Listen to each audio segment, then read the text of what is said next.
Es esmu Ines Miķelšteina, figūras draugos. Mana pieredze ir sākusies ar šogad, bet man iepriekšējā pieredze ir bijusi arī svara vērotājos. Nu jau dubulta pieredze, kopumā mīnus 50 kg, ne vairāk, ne mazāk.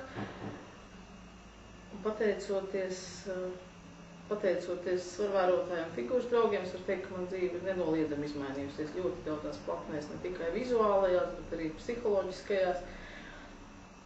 Esmu nonākusi līdz tam, ka tas ir mans dzīvesveids un hobijs, un es bez tā dzīvot vairs nevaru, vismaz šobrīd, un domāju, ka ilgi tas tā būs. Un visā šajā laika posmā, kas man ir bijis, esmu nonākusi pie tādām vairākām atziņām, kuras, man liekas, ir tādas stūrakmeņi, uz kuriem arī balstās viss tas.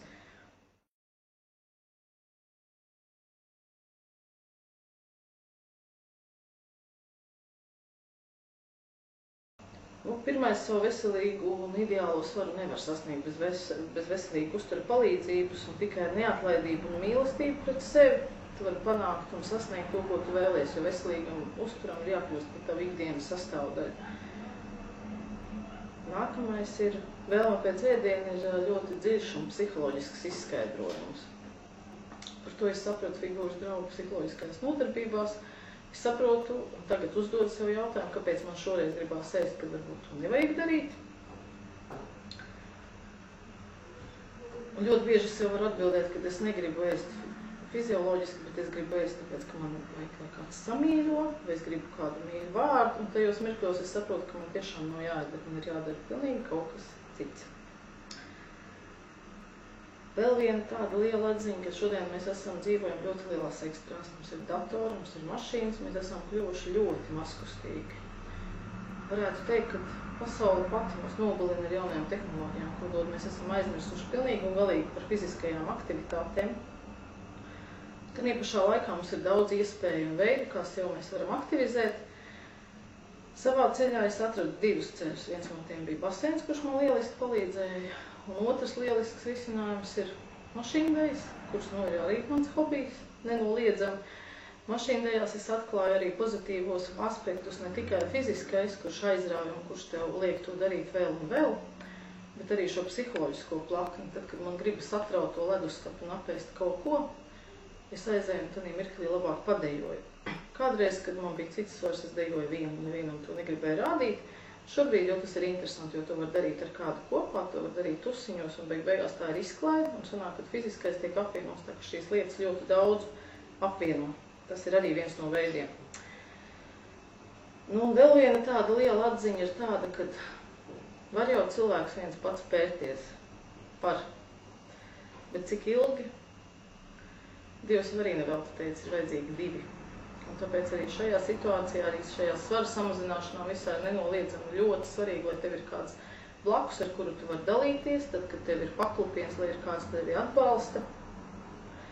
Un tāpēc ir arī šis grupas atbalsts, kur ir iespējams to saņemt.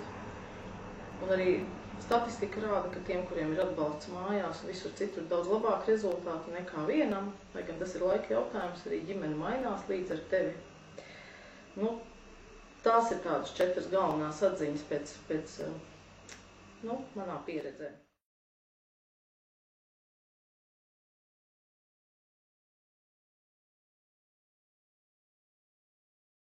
Pati es vadu figūras draugu nodarbības, kurās es iegūstu sev daudz atziņu, daudz jaunumu. Meitenes man palīdz iegūt jaunāko informāciju no veikaliem, jaunākajiem produktiem, jaunām receptēm. Līdz ar to man patīk tas process, jo arī es pati visu laiku esmu procesā. Manas grupas veiksmes stāsta figūras draugu jaunajā programmā 8 mēnešos ir -30, -17, -14, un kilogrami vēl ir daudz, un vēl ir daudz iespēju, ko strādāt. Man ir lieliski iespēja skatīties un redzēt, kā meitenes atplaukst. Es atceros kādu grupas vadītāju, kas bija man, kuru man teica, es neredzu, kā jūs vājējat, jo jūs nākat katru reizi uz nodarbību. Man ir tā lieliskā iespēja redzēt. Es redzu pat pēc nedēļas vai 2, ka meitenes atnāk, un es katreiz eju un es skatos, un es atkal neatpazīstu to meiteni, kas ir bijusi. Kad es ļoti labi spilgti atceros, kā viņa ir atnākusi, kāda viņa pirmoreiz bijusi un kāda nāk tagad. Tā ka šīs meiteņu uzplaukums, viņš uzplaukst kā puķis, un kad es dzirdu, kas notiek ģimenēs, tas ir tāds motivators dzīvot un darīt to, ko tu dari, kad neko citu jau nevajag. Ko mēs darām mūsu figūras draugu nodarbībās? Mēs apmaināmies ar jaunāko informāciju par veselīgiem un labvēlīgiem uzturproduktiem. Meitenes latnes etiķetes parāda, kas ir jauns, dalās pieredzē, ko ir izmēģinājušas, ko izdarījušas. Tieši tāpat tās es skatos veikalos, kas ir jauns, izmēģinu pati un līdz ar to cenšos šo informāciju arī aiznest meitenēm. Šad tad mēs izbaudam un garšojam liesos ēdienus, arī meitenes šad tad atnes un kaut kādas jubilejas, kaut ko mēs izdomājam. Mēs arī sniedzam tīri vienotrai atbalstu.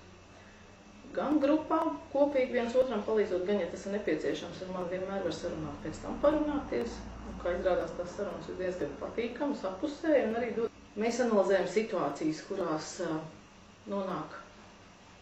mēs nonākam, kurās mums ir varbūt grūti izšķirties un tikt galā ar kaut kādu situāciju, ar ko mēs saskaramies ikdienā, darbā, sadzīvē.